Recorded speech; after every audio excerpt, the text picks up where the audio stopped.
I'm about to say something really controversial here, and please hear me out, please bear with me. But can we start reading this book here? Can we start reading our Bibles? Can we cultivate a habit of actually reading the Word of God and studying what is in this word in context? Because you see, just imagine that you're chewing gum and you've been chewing for hours, for days, and you're putting in all that energy into moving your jaw and your teeth and your mouth, chewing and chewing, and it's so much work, but alas, you are not getting any sustenance. Why? Because there is nothing in that piece of gum that can give you strength. And I feel as if that analogy is perfect for a lot of things that we see in the modern church today. And we go to church and we whoop and we scream and we jump and we do all the physical things, but the content of it is just a little bit off from what we need. And just imagine that you're going through life thinking and feeling as if you're doing all that work and you should be sustained, but there is no sustenance in it. And the only sustenance is this book right here, is the Word of God. Because when you think about it, in Christianity there are so many amazing miracles: raising the dead, blind eyes coming open, limbs growing back.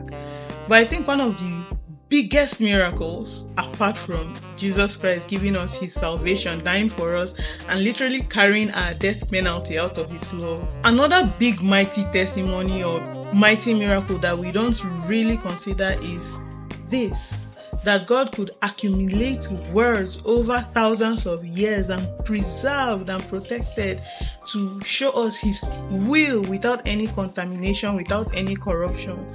I think that's a mighty miracle, and it just saddens my heart that a lot of us do not actually read the Word of God. Like, we do not actually study it. We have regurgitated words that are surface level that we hear on Sunday, and we think that's enough to sustain me on our merry way. But my appeal to you is to read this Word of God. And to prove my point, I'm going to read from Acts chapter 17, verse 11. Now these Jews were more noble than those in Thessalonica.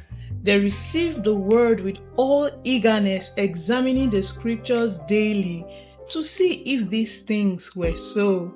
Many of them therefore believed, with not a few Greek women of high standing as well as men.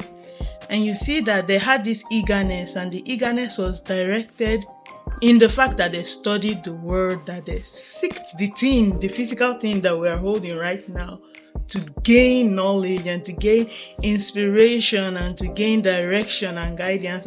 And I think that's just something that we need to be reminded of. So please and please, this is my appeal: read this book. It will change your life, literally.